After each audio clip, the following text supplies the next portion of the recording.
Hey, hey, y'all. Hey, y'all. Okay. All right. So, stop looking at me like that. Okay. Yeah. So, so this is part two to my review of Unchosen. Unchosen in my shorts. So basically, okay, I'm gonna give y'all the description. I'm gonna try to be brief as possible. There's a lot going on in this. It was a lot going on in this show, so bear with me. To try to condense this whole story. So I'm gonna give y'all my description, my concerning points, good points, message, and my rating for this. So bear with me. All right, so Unchosen it's about this community off in the country or in the woods or forest or whatever you want to call it in the woods in the country, away from society because it's supposed to be like a holy community where they really really is into God and they practice they try to be pure and live righteous as possible. So they live out there in the woods away from the society, mostly from the city, you know what I'm saying, so they can stay right under the eyes of the Lord. You know what I'm saying? They can practice being righteous, practice living righteous and things like that. So the only time they really go into the city or in most of the society is when they either going to the hospital or going to the store sometimes. Cause they mostly they grow their own food, they make their own clothes, they bury their own people and stuff like that. So, but sometimes they do go to the store, and sometimes if they need to go to the hospital, they go. So that's very seldom. They only have like one phone in the whole community, like one phone. You know what I'm saying? If they have to connect to the like even if some they get paid or something like that too. They connect with the society. That's the only time. Like they only got like one or two phones. Like seriously. So this story is based on a couple. Um, Rosie is the wife. The husband is Adam, and the daughter. They have a daughter named Grace.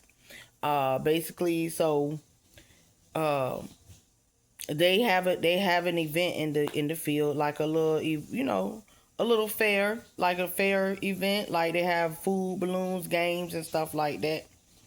And it was a storm was coming, a big storm was coming, and so the little girl she's half deaf, like she can't hear that good, so she has a hearing aid. So then she did go to the doctor to get her hearing aid, I believe. Yeah, so like I said, they only go to the doctor when it's necessary. So she wears the hearing aid. So it was a big storm coming. So it was kind of distorted in her ears, but she ended up getting scared. And I'm talking about Grace. So she ended up getting scared, and instead of her running with the people to go inside when it started raining, when it started storming and stuff, she runs into the woods, which I don't understand that. She runs into the woods, and she falls into the water. She falls into the lake. She almost drowned, and this guy saved her. He came out of nowhere. He just saved her. He was happened to be out there in the woods, and he saved her. She almost drowned. Her mom was looking for her and everything. And she ended up running because she said the little girl Grace. She ended up saying that like she was scared of the rapture coming or whatever. She thought the storm was the sign of the rapture coming because you remember they very religious and they teach their children and stuff all this religious doctrine. You know what I'm saying? So she was scared of the rapture. You know what I'm saying? The rapture coming or whatever. So, but I don't know why she went to the woods instead of going with her mom and whatever. But that's what she said. But they're real religious and stuff. So she believed that the rapture was coming when the storm came. So the guy saved her. This stranger saved her, and then they thanked him or whatever, saving her life. They end up still going to the hospital to make sure she was make sure she was legitimately okay. she's okay or whatever. That's when she told her mom she was scared of the rapture and all that stuff. But she said, she was like, she told her daughter she was the chosen. So it's nothing, she's going to be the ones that go to heaven or whatever. So, you know what I'm saying? She was the chosen one. But this guy comes and save her. Well, he has saved her. She's okay. But the wife gets very curious about this guy. She goes back and look for him because she want to know where he came from, and she want to know more about him, more about the guy that saved her daughter or whatever. So she finds him, and she asks him a couple of questions and get to know him, and he basically needed a place to stay because. Okay, so let's go to the backdrop. He was actually a prisoner that escaped.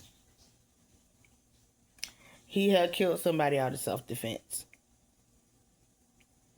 Okay, I'm gonna go to that later. But he had killed somebody in self-defense, and he was in prison, and he escaped, and he ended up running away, and he ended up running into the little girl in this community.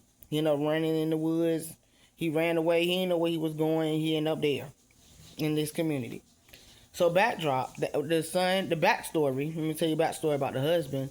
The husband, he becomes the leader of this community because the older guy that was in charge, that was the leader, he stepped down and let Adam take over. So her husband was really like into this role of being, the leader of this role.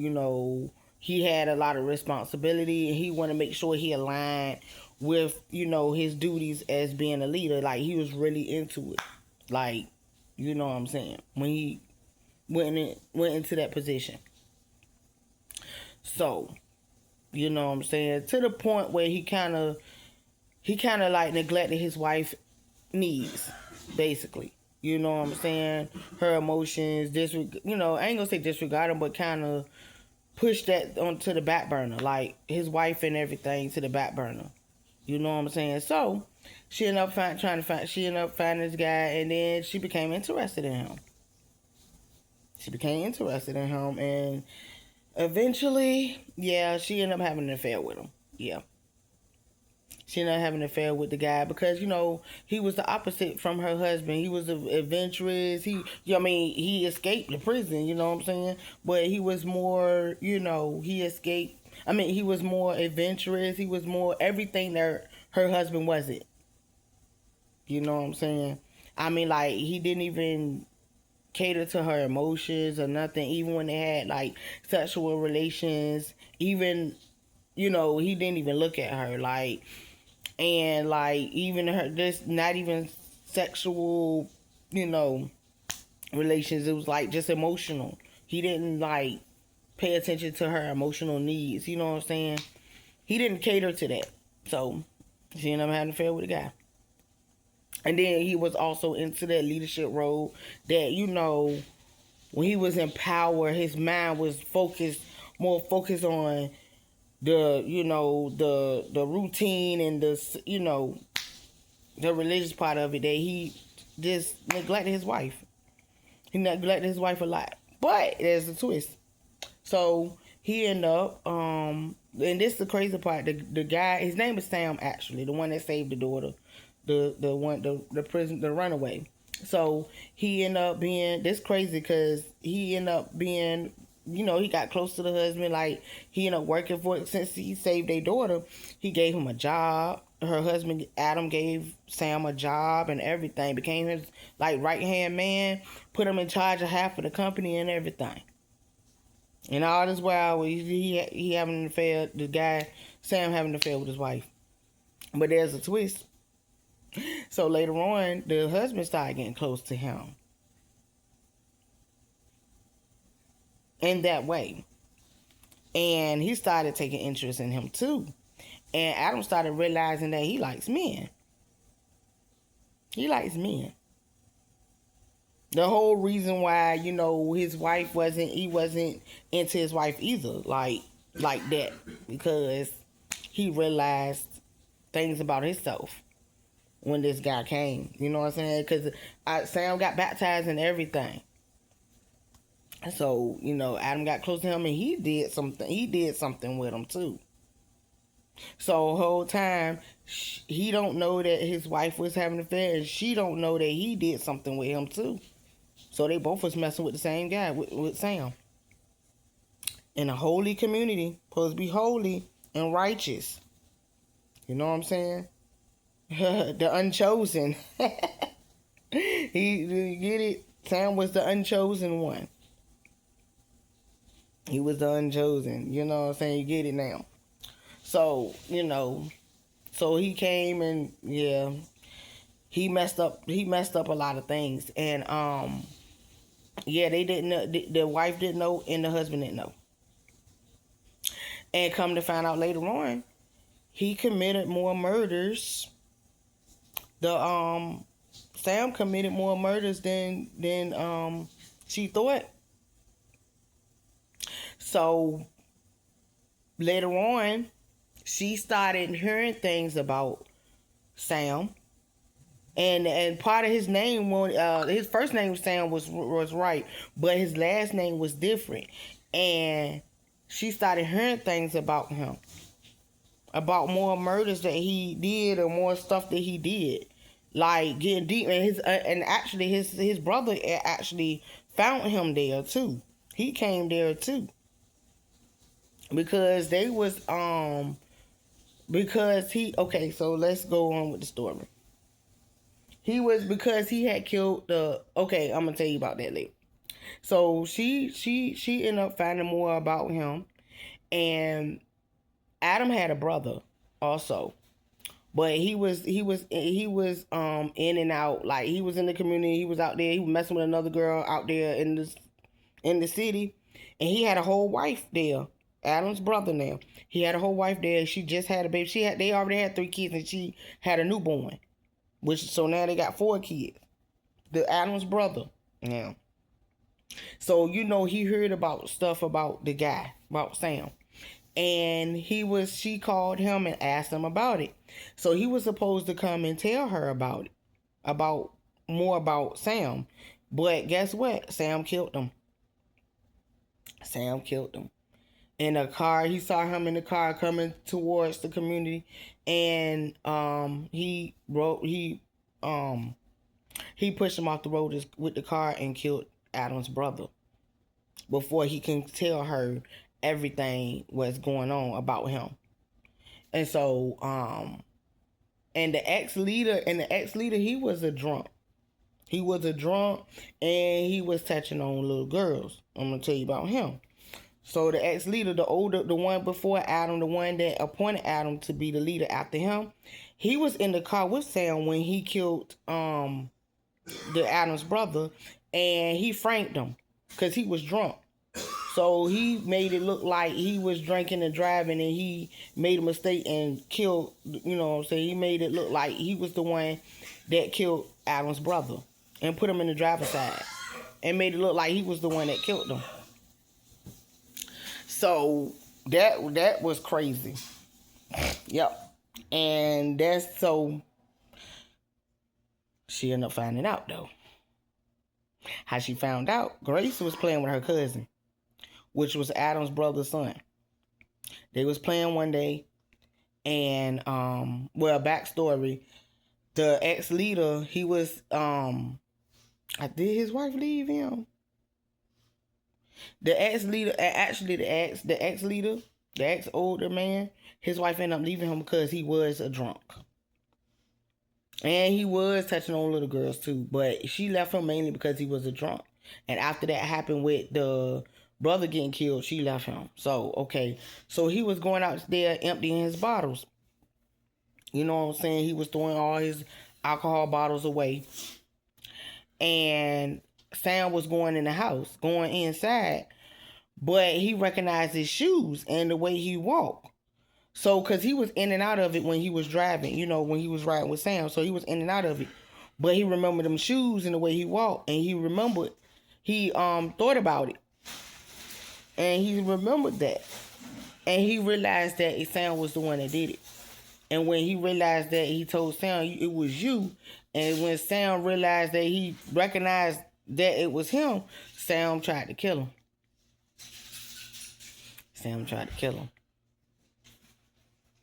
and Grace, and he almost killed him, but Grace end up was playing, and she saw it. She saw him choking the guy. She saw Sam choking the guy, and he stopped. But he threatened Grace and told her if she tell her mom, he would harm her. So for a while, she was acting funny. She was acting different, and her mom was wondering. Rosie was wondering, like, why is my daughter acting different? Why, her and Adam was wondering why she was acting like that after that night. And eventually, Grace told her mom. She ended up confronting Sam, and he ended up asking the Lord. They went into she gave him a chance to explain himself inside the sanctuary. He finally told her the truth that it started with Sam had told her when he was younger, he had a girlfriend. They was both like young. She was 16, he was like 17.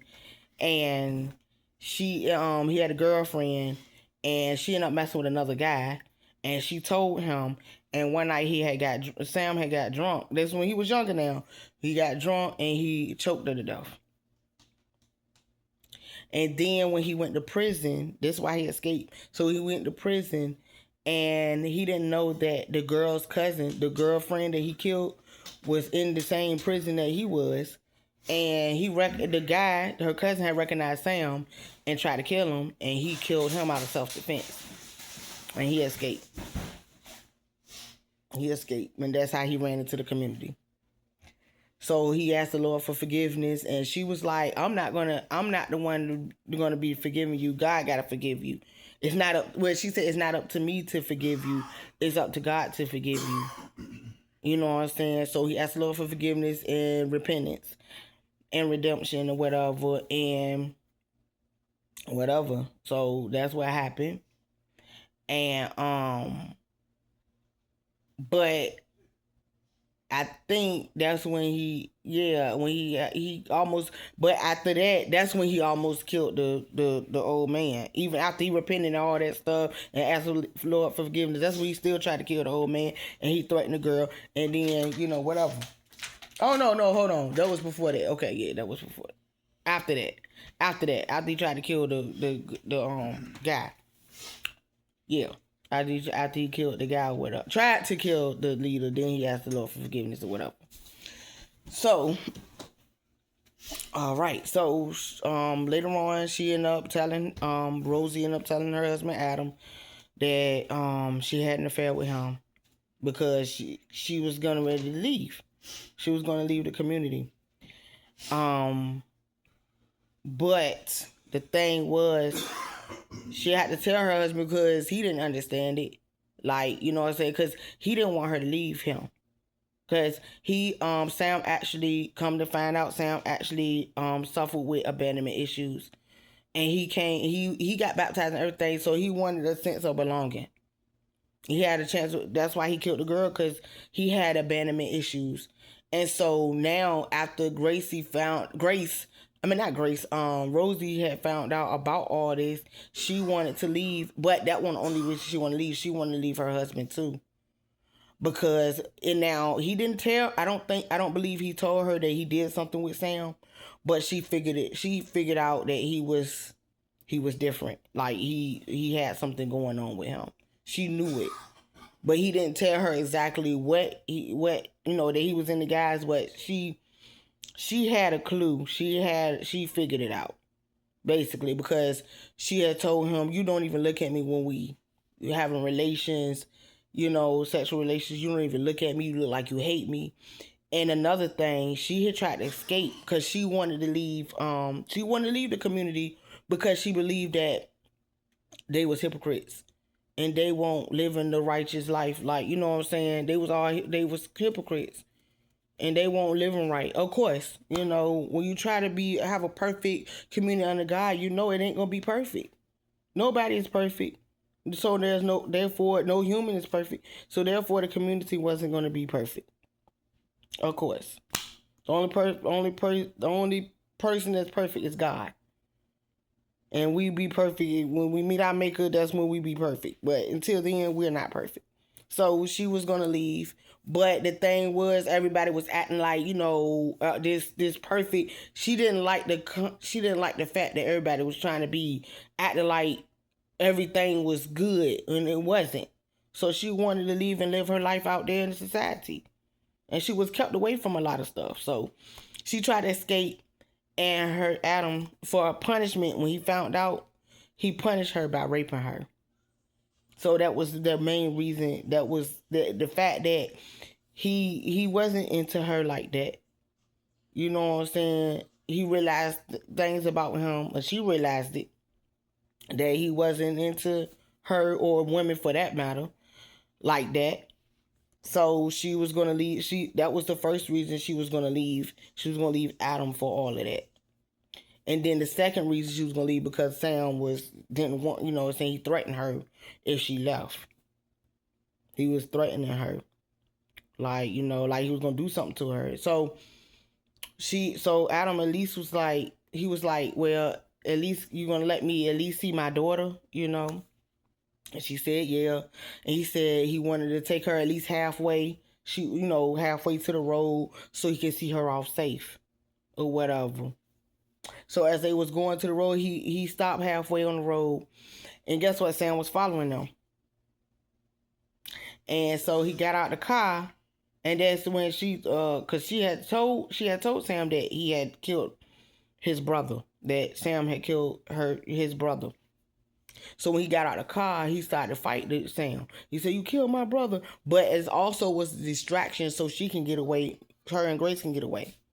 But of course, Sam ended up catching up to her, and he almost killed her. So it was raining outside, and it was like a crate full of water, and he tried to drown her because she was going to leave him. But he thought about him when he repented in the church and what she said. As long as you ask the Lord for forgiveness and repentance and redemption, if God listens to your prayer, he's going to forgive you. You're going to have another chance, basically. So he was thinking about that as he was choking her, and he didn't choke her. He let her go. So he thought about it, and he thought about what she said, and he thought about, where he just asked the Lord for forgiveness. So it's like, it wasn't no point in killing her. So he didn't kill her. He let her go. He let her and Grace go.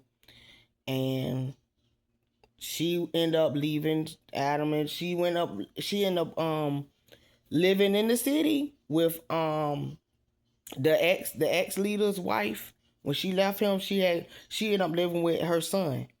And so Rosie and Grace ended up living with them and lived a happy life.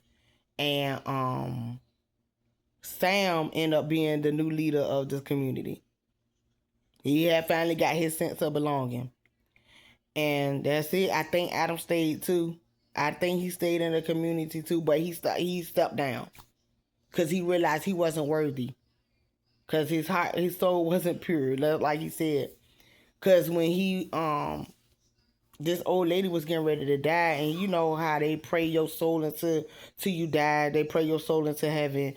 He tried to do that, but he started thinking about Sam and all the stuff he was doing with him. So he said he wasn't worthy. He stepped down, and Sam stepped up and be the community leader. And I don't know what happened to Adam. I think he stayed, whatever.